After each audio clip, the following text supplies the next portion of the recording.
Class tenth का NCERT start कर रहे हैं। तो क्लास टेंथ में आप अगर एनसीईआरटी का बुक देखिएगा तो उसमें एक ही में ही दिया हुआ है। तो उसमें हम छठ छठ के जो कौन सा बायोलॉजी का पार्ट है, कौन केमिस्ट्री और कौन सा बायो। तो आज हम लोग फर्स्ट चैप्टर बायोलॉजी का जो पार्ट है जैव प्रक्रम और पोषण, तो उसको पढ़ेंगे। तो ये आपका एनसीईआरटी क्लास टेंथ का है। ठीक, तो चलिए स्टार्ट करते हैं आज का लेक्चर जो है आपका जैव प्रक्रम। तो उसको समझते हैं पहले जैव प्रक्रम होता क्या है। तो शरीर की वे सभी क्रियाएं जो शरीर के टूट फूट से बचाती है और सम्मिलित रूप से अनुरक्षण का कार्य करती है, जैव प्रक्रम कहलाता है। अब एक वर्ड आया अनुरक्षण। अनुरक्षण का मतलब क्या? जो सुरक्षा देता है, जो कोई भी काम करने में मदद करता है, अनुरक्षण उसी को कहते हैं। तो अनुरक्षण का कार्य करती है, उसे क्या कहते हैं? जैव प्रक्रम कहते हैं। जैव प्रक्रम में सम्मिलित बहुत सारी प्रक्रिया होती है, उसमें क्या क्या होता है उसको देख लेते हैं। पहला होता है आपका पोषण, श्वसन, वहन, उत्सर्जन। अब पोषण क्या होता है? इसको इंग्लिश में कहते हैं न्यूट्रिशन। क्या कहते हैं इसको? न्यूट्रिशन। श्वसन को कहते हैं रेस्पिरेशन और वहन को कहते हैं ट्रांसपोर्टेशन। क्या कहते हैं? ट्रांसपोर्टेशन। और उत्सर्जन को कहते हैं एक्सक्रेशन। एक्सक्रेशन मतलब क्या? निकालना। उत्सर्जन मतलब क्या? निकालना। तो इसको एक एक करके समझेंगे। तो पहले इस चैप्टर में हमको पढ़ना है पोषण के बारे में। तो चलिए स्टार्ट करते हैं। अब देखिए पोषण, तो पोषण क्या होता है? तो सजीव द्वारा भोजन ग्रहण करना। भोजन ग्रहण का मतलब क्या? भोजन को खाना। एवं जैव रासायनिक प्रक्रम द्वारा जटिल पदार्थों, जटिल जैव प्रक्रम में क्या है? रासायनिक पदार्थ। तो अंदर में जो प्रक्रिया होती है, जब हम भोजन या कुछ भी ग्रहण करते हैं तो वो ठोस रूप में रहता है, तो वो अंदर में जाके फिर हम उसको ग्रहण करते हैं। तो सरल जटिल पदार्थों को सरल पदार्थों में परिवर्तित कर उन्हें रक्त में मिलाना तथा ऊर्जा प्राप्त करना, शरीर के अनुरक्षण के लिए उसका उपयोग करना क्या कहलाता है? पोषण। अब देखिए, जब हम लोग भोजन ग्रहण करते हैं तो वो ठोस के रूप में रहता है या द्रव के रूप में रहता है। तो ठोस के रूप में रहता है तो उसमें बहुत सारा चीज़ हम अंदर में खाते हैं। जैसे मान लीजिए हम रोटी खाते हैं या फल फ्रूट खाते हैं तो वो अंदर में जाता है। तो अंदर में जाने के बाद उसका बहुत सारा रासायनिक प्रक्रिया होता है, वो टूटता है, फिर टूट के छोटा छोटा लुगदी बनता है। फिर उसका जो अंदर में जो न्यूट्रिएंट्स रहता है, जो पोषक तत्व रहता है, उसको निकाल के फिर शरीर के हर एक भाग में पहुंचाया जाता है, जो ब्लड में। तो ब्लड अब कभी कभी कट जाता है तो ब्लड में ऐसा तो नहीं है कि उसमें रोटी या कुछ कुछ निकलता है, ऐसा नहीं, वो लिक्विड फॉर्म में रहता है। तो वो जो उसमें से जो जो भोजन करते हैं उसमें से जो चीज़ हमारे शरीर के लिए फायदेमंद है उसको किसके द्रव के रूप में उसको अवशोषित कर लिया जाता है और फिर हमें रक्त में पहुंचा दिया जाता है, जिसके कारण हमें शरीर में ऊर्जा मिलती है, जिससे हम कोई काम कर पाते हैं। जैसे अभी हम खड़े हैं तो खड़े हैं तो मेरे शरीर में ऊर्जा मिलती है, अगर शरीर में ऊर्जा ना हो तो हम लोग कुछ कर नहीं पाएंगे। तो ये होता है पोषण। अब पोषण का क्या क्या उद्देश्य है तो उसको समझ लेते हैं। तो पोषण का मुख्यतः 3 उद्देश्य हैं। उद्देश्य तो बहुत सारे हैं लेकिन मुख्यतः कितने हैं? 3 उद्देश्य। ऊर्जा की प्राप्ति, शरीर निर्माण और रोग से रक्षा। पहला क्या है कि ऊर्जा की प्राप्ति। ऊर्जा की प्राप्ति मतलब कोई काम करना हो तो ये हमको किससे मिलता है? तो कार्बोहाइड्रेट, वसा तथा प्रोटीन से हमें क्या मिलता है? ऊर्जा मिलती है। तो ऊर्जा किससे मिलती है? कार्बोहाइड्रेट, वसा और प्रोटीन से। उसके बाद है शरीर निर्माण। और शरीर निर्माण कैसे होता है? तो शरीर का निर्माण प्रोटीन, जल तथा खनिज लवण से होता है। जो शरीर, जो मेरा शरीर, हम और आपका शरीर जो निर्माण होता है किससे होता है?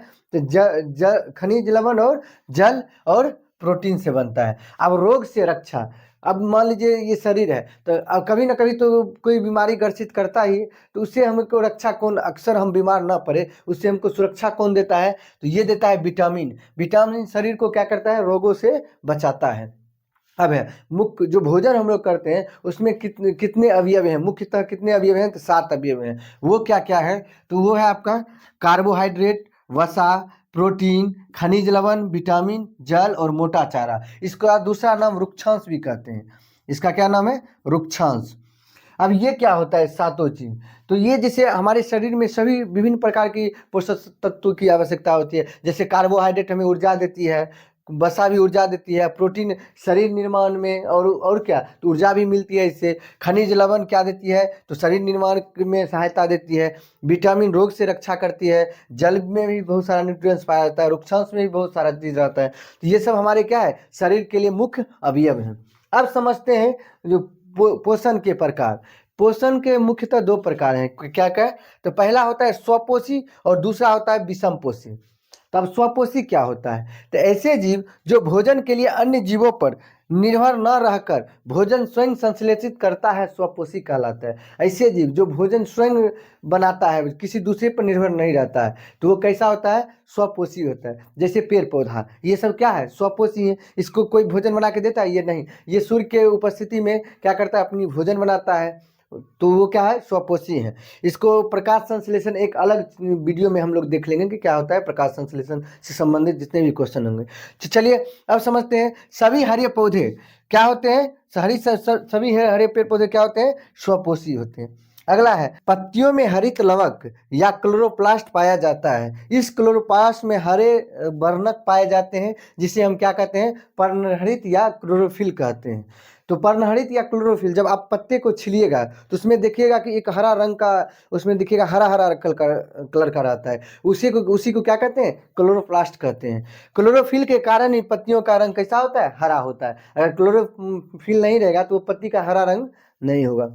अब समझते हैं उससे आगे विषम पोषी क्या होता है। तो पोषण का वह तरीका जिसमें जीव अपना भोजन स्वयं नहीं बनाता है, किसी दूसरे पर निर्भर कर रहता है, वो क्या कहलाता है? तो विषम पोषी कहलाता है। जैसे आपका कवक, फंगस, मनुष्य और अन्य जीव जो होते हैं, ये कैसे होते हैं? विषम पोषी। अब विषम पोषी जो होता है वो भी 3 प्रकार के होते हैं। विषम पोषी कितने प्रकार के होते हैं? 3 प्रकार के। क्या क्या होते हैं? तो पहला आपका होता है परजीवी पोषण, दूसरा मृतजीवी पोषण, दूसरा परजीवी पोषण और तीसरा प्राणी संपोषण। अब समझते हैं मृतजीवी पोषण क्या होता है। तो वैसा पोषण जिसमें जीव मृत जंतुओं और पौधों के शरीर से अपना भोजन अवशोषित करते हैं, मृतजीवी पोषण कहलाते हैं। मृतजीवी पोषण वो होता है जो मरे हुए पदार्थ या सड़े गले पदार्थों से अपना भोजन लेता है, वो मृतजीवी पोषण कहलाता है। जैसे में कवक, बैक्टीरिया, गोबर छत्ता। गोबर छत्ता आप देखते हैं जहाँ गोबर को जमा किया तो इस तरह से एक छत्ता टाइप का निकलता है, इसी को क्या कहते हैं? गोबर छत्ता, जो कि कैसा होता है? तो मृतजीवी होता है। ये सड़े गले पदार्थों से अपना भोजन लेता है। अगला है, मृतजीवी जंतुओं और पौधों की मृत्यु के बाद उसे अपघटित कर देता है, इसलिए मृतजीवी को अपघटक भी कहा जाता है। मृतजीवी हमारे पर्यावरण के लिए बहुत ही लाभदायक है। अगर वो मृतजीवी अगर पोषक नहीं रहेगा तो वो क्या होगा कि हर जगह आप मरे हुए पदार्थ, वैसे ही जो मरे हुए अगर कोई जीव जंतु होंगे तो वो वैसे ही परा का परा रहेगा। तो उसको खत्म करने का, उसको साफ करने का काम कौन करते हैं? यही मृतजीवी जितने भी होते हैं वही काम करते हैं। इसलिए हमारे पर्यावरण के लिए क्या चाहिए? तो मृतजीवी अच्छे होते हैं। अब उससे आगे समझते हैं परजीवी पोषण क्या होता है। तो परजीवी अन्य जीवों के शरीर के अंदर या बाहर रहकर उनको बिना मारे उनसे अपना भोजन प्राप्त करते हैं, क्या कहलाते हैं? तो परजीवी पोषण कहलाते हैं। परजीवी पोषण वो होता है जो मतलब वो किसी को हानि भी नहीं पहुंचाता है और वो अपना काम भी कर लेता है। जैसे जू जो होता है वो हमारे बाल में रहता है, तो क्या करता है? वो अपना भोजन हमारे क्या होता है हमारे शरीर से लेता है, तो वो क्या है? परजीवी पोषण है। जैसे पौधे में अमरबेल की लत्ती आप देखते हुए तो वो उसका जड़ नीचे नहीं रहता है, वो किसी पौधे के टहनी से निकला हुआ रहता है, तो वो किसका एग्जाम्पल है? तो वो परजीवी पोषण का उदाहरण है।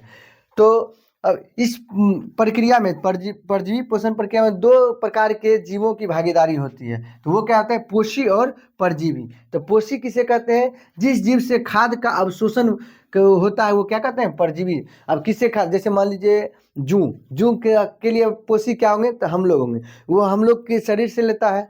उसके बाद है परजीवी वह जीव जो पोषियों के शरीर में रहकर उनके ही भोजन का आवास व अवशोषण करते हैं, तो वो क्या कहलाते हैं? परजीवी कहलाते हैं। अब उससे आगे समझते हैं प्राणी संपोषण। अब हम लोग समझते हैं प्राणी संपोषण क्या होता है। तो पोषण की वह विधि जिसमें जीव ऊर्जा की प्राप्ति पादप और प्राणी स्रोतों से प्राप्त जैव पदार्थों के अंतर्ग्रहण एवं पाचन द्वारा की जाती है, अर्थात वह भोजन को लेता है और पचाता और फिर बाहर निकालता है, वो किसमें होता है? तो प्राणी संपोषण। इसका अगर एक लाइन में डिफिनीशन समझे तो जिस जीव जो वैसा जीव जो अपना भोजन ठोस या तरल रूप में लेता है तो वो क्या होता है? प्राणी संपोषण। जिससे मनुष्य होता है वो कैसा लेता है? तो भोजन को ठोस के रूप में लेता है या तो तरल के रूप में लेता है। अब उससे आगे जैसे एग्जाम्पल में मनुष्य, अमीबा और सभी जानवर, ये सब कैसे हैं? तो प्राणी संपोषण। अब समझते हैं प्रकाश संश्लेषण।